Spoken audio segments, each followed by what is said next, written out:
Alright kids, so what are we in today? We're in a cast in place foundation. That's poured concrete in between two forms. We're going to talk a little bit about what the house has and what it doesn't have. So what it has is a front porch that's failed. And so when a front porch, allegedly, I don't really see that, but that was what was told, and it started to be removed. What we do see as it was removed is that there was rebar blowing up behind it. So for that respect, we're happy to be able to fix it. So we'll take care of that outside. So the front porch will get removed, and we'll rock back it and tamp it, and then wait for spring to come, and we can get somebody like Ortman Concrete or someone that's good to report back that will stand behind their work and make it good. So this is a rebar break. Rebar is a piece of steel that sits inside the poured concrete, what we just talked about, and it expanded because it was able to get in through snap ties and water into the wall. So when the rebar can actually get 7 times its size, so you can imagine something this big getting 7 times its size, it just gets bigger. And that's why you get these big pieces that are going to want to come out.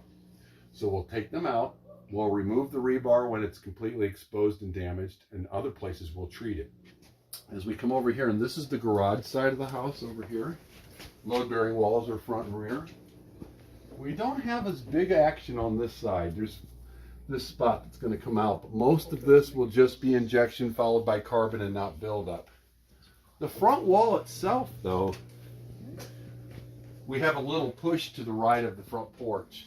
So at the top is where we're really going to have to attack it at the top there with rebar, with the carbon fiber and a closed cell.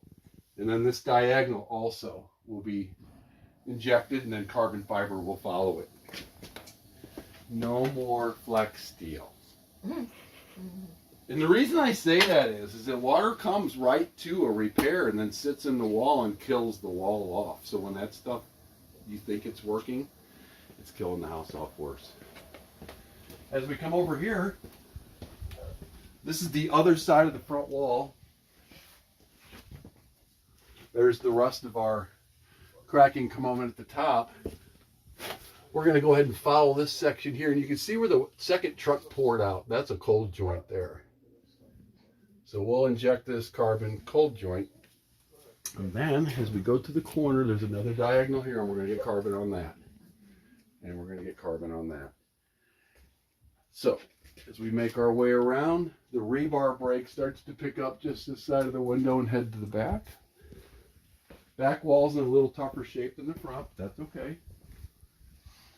Now, as we come around here, this will need to be removed, and we're pretty much expecting the same as what we're seeing here in a diagonal running to the corner, and there's probably a vertical crack. We're going to rebuild this all. We're going to go outside, dig this out, seal it properly, then carbon it, and then we're going to put soldier beams in here, and we're going to put one this side of the window, one this side of the bathroom, another one on the inside here at this break. If you can come on in there. Thank you, camera woman. Right on. All right, so now we're going to pick up on the other side of it.